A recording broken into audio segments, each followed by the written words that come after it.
Mesdames, Messieurs, bonjour et bienvenue sur notre chaîne YouTube. Ici nous vous donnons la clé, alors si vous êtes nouveau, abonnez-vous et cliquez sur la cloche de notification pour ne plus rien manquer. Cela fait, on peut commencer. Le Mali réagit au rapport trimestriel du secrétaire général de l'ONU. Des allégations graves, sans vérification minutieuse, qui sont sans fondement.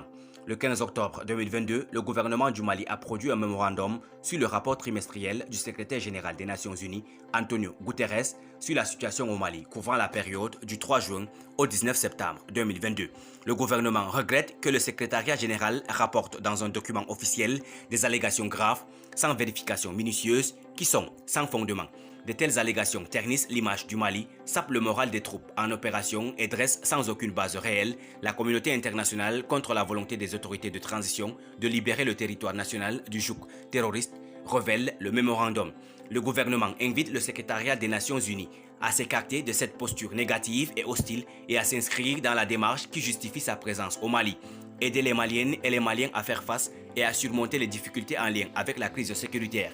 Le gouvernement de la République du Mali dit avoir pris connaissance du rapport trimestriel du secrétaire général sur la situation au Mali, conformément aux dispositions de la résolution 2640 portant sur le mandat de la mission multidimensionnelle intégrée des Nations Unies pour la stabilisation au Mali, MINUSMA. Le gouvernement du Mali se félicite que le secrétaire général ait reconnu les progrès réalisés par les autorités de la transition.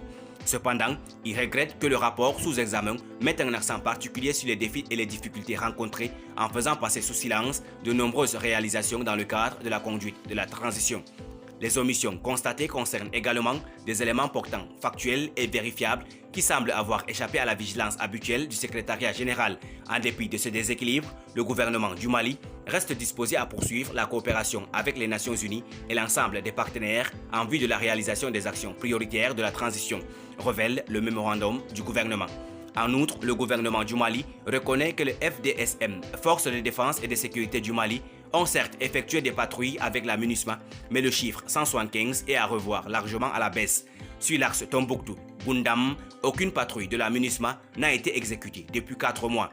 La sécurisation de l'aérodrome de Diré est régulièrement assurée par les forces armées maliennes pour l'atterrissage des vols humanitaires. À Gao, la MINUSMA ne conduit aucune patrouille conjointe avec les FDSM.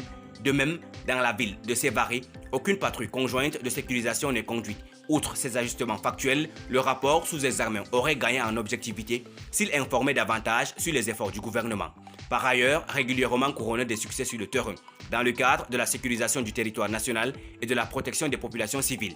En effet, il est regrettable qu'en de nombreuses occurrences, le rapport mentionne uniquement les actions des groupes armés terroristes sans pour autant informer sur les réactions des FAMA, déplore le gouvernement malien.